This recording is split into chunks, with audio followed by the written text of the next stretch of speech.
किया जा रहा है और एक महीने से चला जा रहा है, आपके दौरे किस प्रकार से? मैं तो आज दनाना गांव आई हूँ। पार्टी का जो सदस्यता अभियान है वो शुरू कर रखा है, उसी के लिए आए हुए हैं। राजेश के घर हैं, बाकी हमारे सारे पदाधिकारी गण हैं, तो उसी के लिए। क्या लगता है किस प्रकार से लोग जुड़ रहे हैं यहाँ पर? एक बार जो है सरकार से अलग होने के बाद जो है लोग बिखर गए थे। देखो, इलेक्शनों में तो मतलब मैं कहूँगी घोर विरोध था जननायक जनता पार्टी का हमारा, पर अब लोगों ने मतलब अब ठंडे मन से शायद लोगों ने सोचा होगा, तो वापिस जो लोग हमें छोड़ के गए थे वो ही सारे लोग धीरे धीरे धीरे जननायक जनता पार्टी के साथ दोबारा जुड़ रहे हैं। कोई टेलीफोन कर रहा है, कोई वैसे, और दिग्विजय ने भी यूथ की तरफ से अभियान चलाया हुआ है। सारे पार्टी के सभी पदाधिकारीगण जो है वो दोबारा पूरे एक्टिव होके और फील्ड में घूम रहे हैं। अपने का चुनाव में विरोध हो गया था, लोग जो है पार्टी से चिपक गए थे, तो क्या कारण रहा उसका? क्या बीजेपी के साथ गए थे उसका कारण या काम नहीं होता? नहीं, ये तो मेरे को लगता है सबसे बड़ा जो एक मुद्दा बनाया था ना दुष्यंत के खिलाफ किसान आंदोलन में, और जिन्होंने बनाया था कांग्रेस ने, मेन वही थे, क्योंकि जहाँ भी धरनों पे लोग बैठे थे कांग्रेस के आदमी थे। हमने खुद ने विरोध देखा है, मैंने लोकसभा के इलेक्शन में, वही लोग सारे के सारे कट्टर कांग्रेसी थे।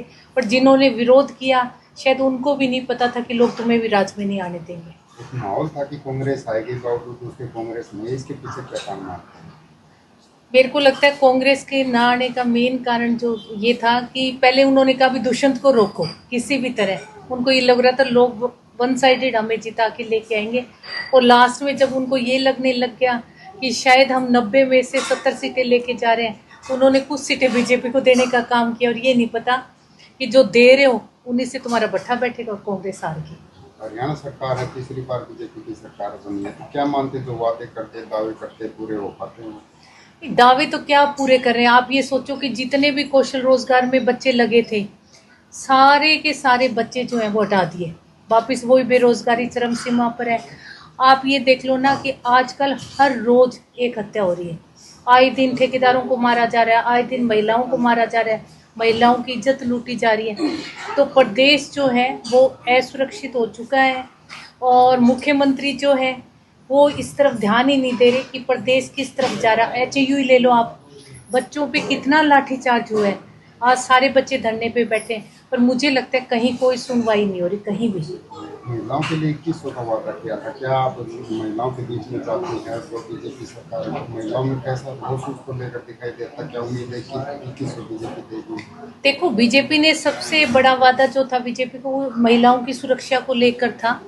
आज इतनी सारी महिलाएं यहाँ खड़ी हैं, आप किसी से भी महिला से ये पूछ लो कि आप गेट के बाहर जब निकलते हो तो क्या आप सुरक्षित हो? आए दिन गलियों में जहाँ 20-20 लोग खड़े, उनके सामने भी लोग मतलब महिलाओं के कहीं पर्स छीने जा रहे हैं, कहीं चेन, मर्डर हो रहे हैं सरेआम। तो कहाँ सुरक्षित है? प्रदेश की महिलाएं तो सुरक्षित ही नहीं है। अब बदलाव आएगा, लोग वापस जुड़ रहे हैं। लोग, एक जो अंदर की आवाज़ है ना लोगों की, वो ये लोग कह रहे हैं कि इससे जो दुष्यंत का हमने विरोध किया था वो विरोध गलत था, आज भी प्रदेश के लिए दुष्यंत ही सही है। लोगों की एक भावना दोबारा जो है वो अंदर खाते घरों में बोलनी शुरू हो गई अब लोगों ने। हरियाणा सरकार को कितने नंबर देंगे, खासकर नायब जो सीएम? मैं तो बिल्कुल ही नहीं दूंगी, क्योंकि आज जो महिलाओं के साथ हो रहा है वो तो 10 में से 0 देने वाली बात है। जो युवा छात्रों के साथ हो रहा है वो 10 में से 0 देने वाली बात है। किसानों के साथ क्या हो रहा है, व्यापारियों के साथ क्या हो रहा है। तो सरकार को तो देखो लोगों ने बना दिया, और मुझे ये लगता है कि जहाँ जहाँ टोल पर धरना था वहाँ सारे बीजेपी जीती है। तो ये भी धरने चलाना भी शायद एक बीजेपी के अंदर खाते जो है वो बहुत बड़ी चाल